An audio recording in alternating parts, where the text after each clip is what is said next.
leader, he probably would have gone and attacked Herod's palace when John was killed. But being a peaceful leader, he withdrew. He didn't want to cause any trouble.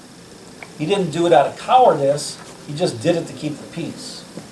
And we're told that he withdrew by boat because that tells us that he left the Jewish side and he went over to the Gentile side. So what we have here is that when he feeds people in this story, they're actually eating in Gentile country, which is kind of forbidden because that makes them unclean. So this is kind of like a precursor to Jesus' mission to the Gentiles. That's something I didn't realize until I was studying this chapter. So it's kind of, I thought it was interesting. Verse 15, as evening approached, the disciples came to him and said, "This is a remote place." Now, in any of your guys' Bibles, do any of your other Bibles tell us what kind of place they're in?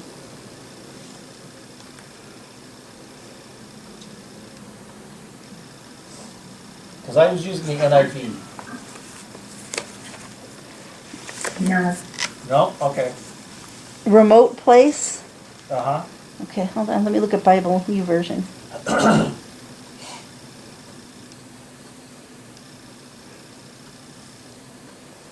Let's see. I lost you. This would have to be by the Sea of Galilee. Okay, so other versions of the Bible tell us that they're in a deserted place or a desert. So let's start seeing how this story unfolds. So they're in a desert, and these people, there's a whole bunch of people there, and they don't have any food. But God feeds them. Where did we hear this story before? And the Israelites were in the desert. Yeah, exactly. So what's happening here is Jesus is recreating what happened in the Old Testament in Exodus. The people were in the desert. They had no way of getting any food. They couldn't feed themselves, but God fed them. Another thing we see in verse 17, we have here only 5 loaves of bread and 2 fish. So here these people are focusing on what they don't have. This is all we have. We only have this little bit. Same thing with the Israelites when they were in the desert. You brought us out here to die, you're going to starve us, you don't give us any food, and then God gave them food. And of course, he gave them bread. He didn't give them bread and quail like he did in the Old Testament, but he gave them bread and fish, and that's what the people were used to eating in that part of the country. So Jesus gave them what they were looking for. Verse 19, and he directed the people. In ESV, by the way, it just says a desolate place. Desolate. Okay. That's it, yeah. Otherwise, the rest are pretty close to that one. Yeah, I think you have to go to King James for it to say desert. Okay. Yeah, but desert is the place where they were actually at. So even though it's close to water, Gary, just a little bit away from the water, there's a desert arid part. Verse 19. So Jesus directed the people just as God led the Israelites out of the desert in Numbers 27:17. Go out and come in before them, one who will lead them out and bring them in, so the Lord's people will not be like a sheep without a shepherd.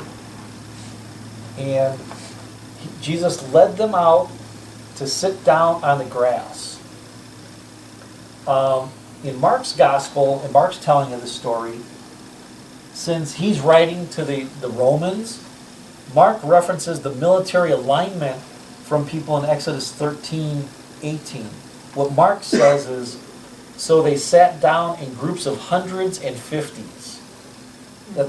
So, once again, this looks just like the Exodus, where God had them grouped into, not called legions, what do they call them? Anyway, into ranks like the military. So another reference back to Exodus. And verse 20, or before that, then Jesus gave the food to the disciples, and the disciples gave it to the people. So Jesus is now incorporating the disciples into the acts, into his work, so they get the work done. Verse 20, they all ate and were satisfied, and the disciples picked up 12 basketfuls of broken pieces that were left over. When you guys hear this, that they were all ate and satisfied, what else do you think of? The Last Supper. The Last Supper, but even before that, think Old Testament. Oh, the quail, the manna. Yeah, they were always satisfied. They always had more than enough to eat, and the leftovers, remember, on Friday, they got a double portion For the weekend. for the Right. weekend. So they had leftovers. In time to watch the game, they had leftovers. Just in time to watch the game, yeah. Yeah. So once again, all these links to the Old Testament. They're in the desert. They can't feed themselves. God feeds them. They have more than enough to eat, and they even have leftovers for the next day on the Sabbath, so they don't have to work. Just incredible stuff.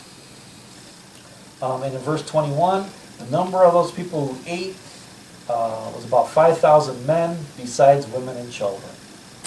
So, incredible.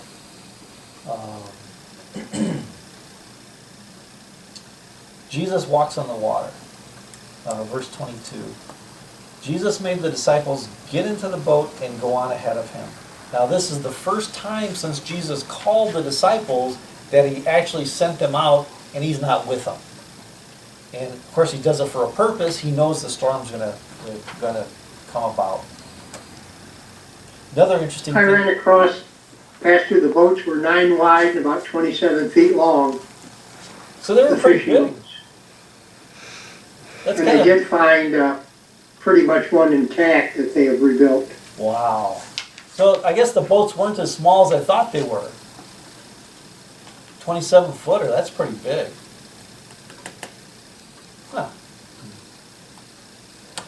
One thing that I was surprised in, that when we're told in verse 23 that Jesus went by himself to pray, this is the first time in Matthew that we're told that Jesus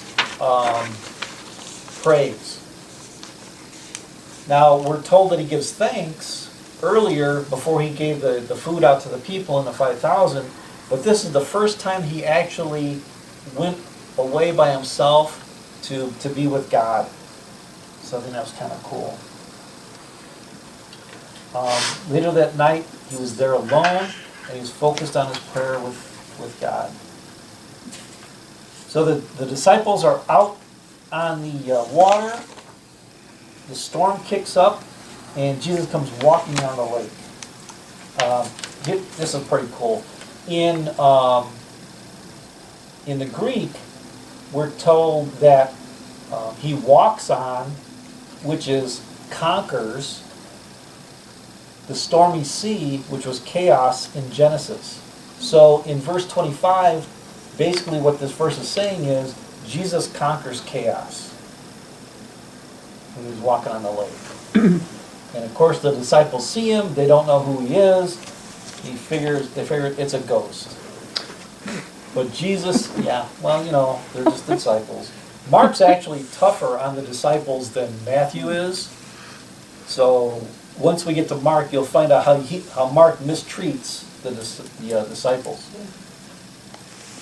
But Jesus immediately said to them, "Take courage, it is I." Now, why is that important when Jesus says, "It is I"?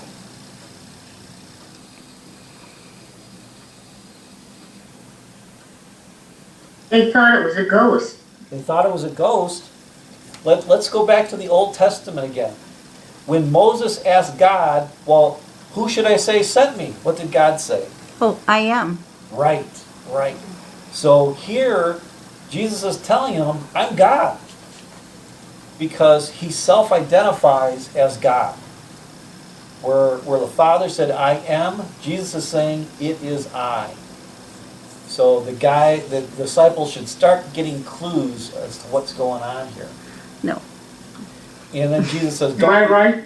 Pardon? Go ahead. Am I right that there was a storm going on when Jesus was walking on the water? Yep. Absolutely. And that'll also be blasphemy to the Jews.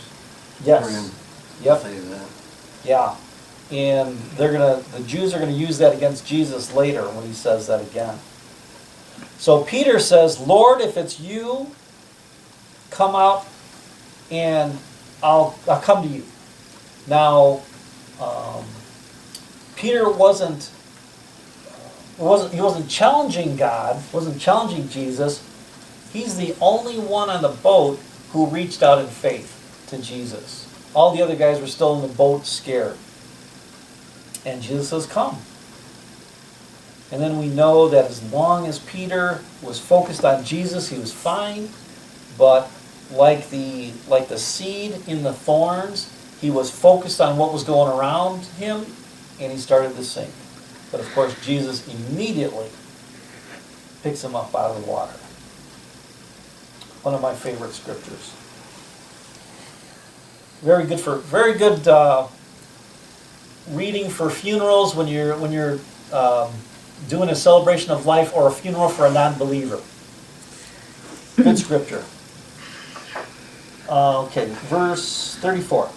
When they'd crossed over, they landed at Gennesaret. So once again, they were on the Israeli side. They went over to the Gentile side for the feeding of 5,000. Now they're back on the Jewish side again. Gennesaret, it's on the western border of the Sea of Galilee, and my commentary tells me it's a lovingly and exceedingly fertile region. And Capernaum and Bethsaida are in this area. So they're right in Jesus' hometown now, new adopted hometown. And when the men of that place recognized Jesus, they sent word to all the surrounding country. People brought all their sick to him and begged him to let the sick just touch the edge of his cloak. Now, remember from our Old Testament discussion in Deuteronomy, the men had to have tassels on their robes. Remember they had white tassels at the bottom of their robes? And if you were really holy or thought yourself holy, you had longer tassels. So that's when they're saying, touch the edge of his cloak. And begged him to let the sick just touch the edge of his cloak, and all who touched it were healed. But we know from the story of the hemorrhaging woman that it's not touching the robe that healed them, it's their faith that they would be healed. So that's kind of another cool thing about Matthew. So that's it for this week. 2 chapters is perfect. I think 2 chapters is good. 2 chapters is good. We have a lot of good handouts. So we finished early, so the test will start now. And you guys have till 8 o'clock. I gotta go sharpen my pencil. Yeah. Can it be an open book test? So Gary, thank you for what you did. I really appreciate it. Yeah, I was reading it. It's really good. Thanks, Gary. The first ones I found didn't have answers, and it was way too hard for me. Ben didn't play with me today. He was cleaning his boat the other day and kind of took a tumble, so he's Oh, Oh no! not hurt bad, but he's kind of bruised up and moving kind of slow. Kind of like Uncle Joe at the junction. Is it on his property again, out at the lake? No, it was in front of his house, kind of filling the boat. Oh, okay. Well, at least he was. at first I He's thought you got a said long way to fall. yeah, he's got a pretty steep driveway. Yeah, he kind of went down on some rocks and so forth. So he was too banged up to play golf today. Oh man. Oh, It was such a beautiful day. Yeah. Yeah. It was. It's going to be that way all week. You know, till the Monday. So Yeah. Rain on Monday? Oh, we should give him a email call, see how he's doing. I'll swing by tomorrow. Okay, all right. Cool. Well, Okay. thank you for telling us. So he didn't break or sprain anything, did he? Nope, just kind of bruised up a little bit, ribs and scrapes. Okay. He said he didn't sleep very good last night. I guess add him to the prayer list, Jean. Yeah. Yeah. How many holes did you play, Gary? Me? I only got 17 in today. It was pretty slow. Oh, Lots of people out, huh? Got a lot of public play, which is good for the course. yeah. Cool. Good to hear. All right, so no class next week? Right. Yep. I'll be in Champaign next week. So Jim will let you guys, And then I guess, undetectors, what? it will be 15 and 16, Matthew. Yeah, when we gather again, it'll be 15 and 16, and I should know Monday night. No, Sunday night. So I'll let you guys know on Monday when we're going to have Bible 101. If it'll still be on Wednesdays, or if it's going to be on Sunday mornings. Okay. Okay. So hopefully your talk with the people won't be an inquisition. They'll give you the questions beforehand, so